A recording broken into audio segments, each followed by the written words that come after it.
तुम्ही आता मुद्दा काढला तुमच्या संघाच्या मला त्याच्याकडेही खरं तर जायचा दसरा मेळावा तुमचा होता हा तुमचा स्वतःचा असं मी म्हणेन वेगळा 11वा साधारण 10-11 वर्ष झाली आता हे 11वं वर्ष 11वं वर्ष आहे. पूर्वी मेळावा भगवानगडावरती व्हायचा आणि फार वेगळा संघर्ष तिकडे आम्हाला त्यावेळेस बघायला मिळाला. मग तुम्ही तुमचा स्वतःचा आता वेगळा हा सावरगावला सुरू केला मेळावा स्वतःचा.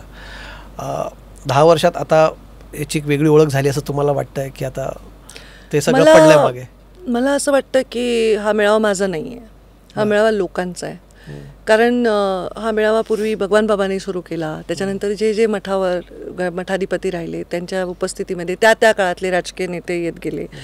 पण मग मुंडे साहेबांचा उदय झाल्यानंतर मुंडे साहेबांवर समाजाने खूप प्रेम केलं सगळ्या, म्हणजे अगदी मराठा समाजापासून ते अगदी सगळ्यांनी. आणि मग तो मेळावा एका वेगळ्या परिस्थितीमध्ये मला तो पायथ्याशी न्यावा लागला आणि पायथ्यानंतर भगवान भक्तिगड मला निर्माण करावा लागला. मग मला कधी कधी वाटतं की जेव्हा आपली ग्रोथ व्हायची असते तेव्हा आपल्याला कुठून तरी बाहेर पडायचं असतं, तर तो माझा मेळावा नाही. त्यावेळी मी लोकांना म्हटलं होतं की मेळावा नाही करायचा आहे, माझी संपत्ती आहे, पण लोकांनी मला तो मेळावा बंद करू दिला नाही.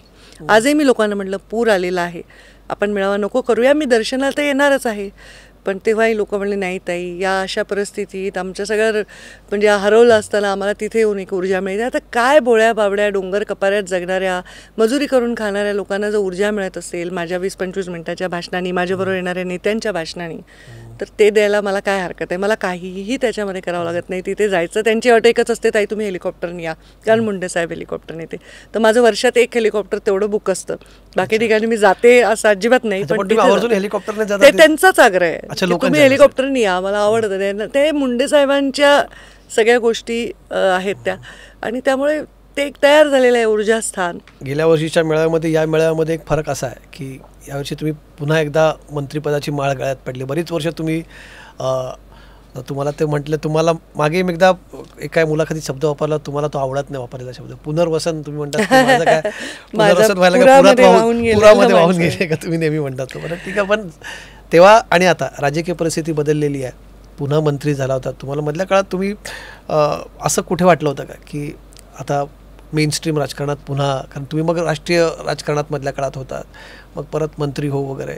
खरं सांगू का, मी 5 वर्ष कुठल्याही संविधानिक पदावर नव्हते, तेव्हा माझे अत्यंत रेकॉर्ड ब्रेकिंग मेळावा दसरा मेळावा झाला. म्हणजे तिथे मी जेव्हा गेले तर लोकांचा प्रेम जे आहे ना ते काही तुमच्या पदावर अवलंबून नसतं, पण जी पब्लिक आहे ना त्या पब्लिकने तो मेळावा यशस्वी केला. म्हणून मी म्हणते तो त्यांचा मेळावा आहे. मी दरवेळी विचारते मी येऊ का, ते मला निमंत्रण देतात. भाजपता तिथलं भगवान बाबांचं जे ट्रस्ट आहे, साक्षात भगवान बाबांचे सगळे वंशज त्याच्यात आहेत, ते मला निमंत्रण देतात. त्या ट्रस्टची ती जमीन आहे जिथे तो मेळावा होतो, ते मला निमंत्रित करतात आणि मग मी जाते. ती प्रथा आहे. तर ते होत गेलं. आणि मी राजकारणात नव्हते असं नाही, मी राजकारणात व्हेरी मच होते. फक्त मी एका परिस्थितीमुळे विजयाला, जसं आता परत मी विजयी नाही होऊ शकले, तर तेव्हा मला माझ्या पक्षाने वरती काम करण्याची संधी दिली, माझ्या केंद्रीय नेतृत्वानी. त्यावेळी मी ती परिस्थिती स्वीकारली आणि मला एक्सपोजर मिळालं. खूप मोठ्या नेत्यांवर काम करायची संधी मिळाली. अगदी म्हणजे शिवराजजी चौहान असतील, वसुंधराजी सिंधिया असतील, रमणसिंगजी असतील, आमचे अध्यक्ष JP नड्डा, स्वतः अमितभाई शहा, स्वतः मोदीजी आमच्या बैठका घ्यायचे. तर ते एक्सपोजर म्हणजे अगदी 40ल्या आधीच मला मिळालं.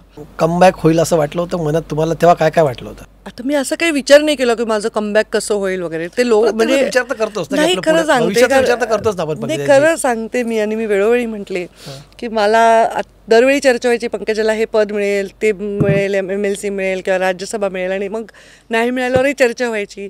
पण मी कधी रिॲक्ट नाही झाले या विषयांवर, कारण मी म्हटलं की मी फ्लोवर जाते आणि मी फ्लोवर जे भूमिका मिळते ती भूमिका मोठी करण्यासाठी काम करते. ते माझा स्वभाव आहे, माझ्या वडिलांसारखा. पण कधी माझं परत पुनर्वसन वगैरे तुमचा जो शब्द आहे किंवा मला अकॉमोडेट होईन का असं वाटत नव्हतं. पण हे मात्र वाटत होतं की मंत्रालयाची पायरी मी चढेन, ते मंत्री म्हणूनच चढेन. अच्छा. आणि तो योग आला. पण त्या चर्चाही बऱ्याच होत होत्या. म्हणजे आता तुमची स्टेटमेंट्सही बऱ्यापैकी होते की पंकजा मुंडेच्या मनात काही वेगळं चालू आहे का. मध्येच तुम्ही म्हणतात की जेवढी लोक की समजा मुंडे साहेबांच्या फक्त प्रेमाखातर जमणाऱ्या लोकांना एकत्र केलं तर एक वेगळा पक्षच निघू शकेल. ते काय होतं, ते एखादं स्टेटमेंट लोक चालवतात पण ते माझ्या आधीच्या वक्त्याचा रेफरन्स असतो, मी ते म्हणत नाही. आणि बाहेर बघा इतके मॅच्युअर असतात नेते माझे, माझ्या अशा बातम्या लावल्या जायच्या ना की जणू मी म्हणजे अगदी माझ्या केंद्रीय नेतृत्वांच्या विरोधात आहे असं तसं, पण त्यांना कळतं ना की काय खरं आहे, म्हणूनच मी इथे आहे ना. म्हणजे ते त्या लावलेल्या बातम्या किंवा उडवलेल्या अफवांवर विश्वास ठेवत नाहीत ना. पण होतील स्टेटमेंट. म्हणजे एका प्रेस कॉन्फरन्सला मी स्वतः तिकडे होतो, तुम्ही म्हटलं की माझा काय धर्मयुद्ध सुरू आहे पक्षामध्ये असं तुम्ही म्हणलं होतं. न मिळालेल्या पदांवर मी कधी बोलले नाही, नाराज पण खरं सांगा, एक वेळ अशी तुम्ही काही दिवसांसाठी तुम्ही ब्रेक पण घेतला होता राजकारणात, तेव्हाच त्याच प्रेस कॉन्फरन्समध्ये तुम्ही माझ्यावर ते घोषणा केली होती. घेतला होता तेव्हा असं तो 2 महिने जाहीर घेतला होता. पण आणि त्याच्यानंतर मी शिवशक्ती परिक्रमा करू. नाही, मला रोज वाटतं राजकारण सोडावं असं नका समजू. जो माणूस जेन्युइन आहे, ज्याच्यामध्ये इव्हॅल्युएट करायची सवय असते किंवा ज्याच्यामध्ये थोडी करुणा असते, तो माणूस रोज आपल्या करिअरचा परत परत विचार करत असतो की हे मी करते ते बरोबर आहे का. रोज मला असं वाटतं की अरे बापरे मला हे जमेल का. मग आता महापूर आला तरी मला वाटतं अरे बापरे आपण कसं या परिस्थितीला सामोरं जाणार. तसं वाटणं वेगळं आणि प्रत्यक्षात घडणं वेगळं असतं. रोज जर आपल्याला वाटतं की हे सोडायची आपली तयारी आहे, तेव्हाच त्या फील्डमध्ये आपण चांगलं काम करू शकतो. रोज मला हे धरूनच ठेवायचं आहे असं ज्याला वाटतं, तो त्या कामावर लक्ष न ठेवता त्या पदावर लक्ष ठेवत राहतो. पण नाही, तुम्ही म्हणतात हे वाटतं स्थितप्रज्ञ स्थितप्रज्ञ पण हे असं स्थितप्रज्ञ होऊन वाटणं राजकारण सोडणं वेगळं. पण की असं आता मी फ्रस्ट्रेशन म्हणणार नाही, पण चीड वैताग घेऊन ह्या सगळ्या गोष्टींमुळे बॅक टू बॅक बघा राजकारणात तुम्हाला म्हणजे 2 पराभव तुम्हाला बघावे लागणे किंवा ज्या काही गोष्टी सगळ्या सुरू होत्या, घरातल्या गोष्टी सुरू होत्या. म्हणजे तुमच्या चुलत भावालाच तुमच्या विरुद्ध विजय तिथे मिळणं. आता अर्थात परिस्थिती बदललेली आहे, त्याच्या विरुद्ध मी पण जिंकलेली आहे. असं काही नाही. 1-1 झालंय आमचं, आता नील झालंय. आता सगळंच नील झालं असं म्हणू शकतो.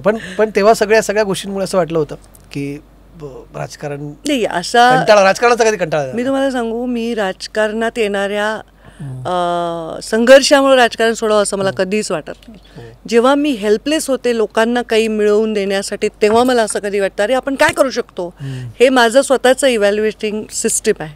पण मला राजकारणात काही मिळालं नाही म्हणून राजकारण सोडावं असं मला कधी वाटलं नाही. आणि नाही मिळालं तरी त्याच गरिमेने मी राहिले आणि मिळालं तरी त्याच गरिमेने राहते. पण जेव्हा संधी मिळत गेली तेव्हा तीही एक प्रकारे कॉम्प्रोमाइज करावं लागला. म्हणजे तुमचा हे लोकसभा लढला तेव्हा प्रीतम मुंडेंच्या ऐवजी तुम्हाला तिथे लढवा, तेव्हा प्रीतम मुंडेंची ती जागा गेली. असं काही ना काही खूप लोकांच्या जागा अशा झालेल्या आहेत, चेंज झालेल्या आहेत, फक्त प्रीतमची नाही. पण मी म्हटलं, म्हणजे मी नेहमी म्हणते की प्रीतमची काढून मला दिल्यामुळे प्रीतमची ती म्हणजे तो चांगला संकेत तरी म्हणजे एवढा वाईट. पण मी सांगते मला इच्छा नव्हती लोकसभा लढायची, हे मी जाहीर मंचावर सांगितलं आहे. पण जेव्हा माझ्या पक्षश्रेष्ठींनी हे मुंडे साहेबांचेच हे सगळे जशाला तसे गुण आहेत, जेव्हा माझी लोकसभा जाहीर झाली ती कोणी जाहीर केली माझी लोकसभा? साक्षात मोदीजींनी जाहीर केली. मोदीजींच्या अप्रुव्हल नंतर जी जाहीर होते ना, राष्ट्रीय अध्यक्ष जाहीर करतात. पहिलं तिकीट गडकरी साहेबांचं माझं जाहीर केलं. मला सांगा, एकदा जाहीर झाल्यावर आपण आईवडिलांची वाद घालतो की नाही, मला हे आवडत नाही, मला हे हवं आहे, मला ते नको, मी ह्याच्यात चांगलं करू शकते करिअर.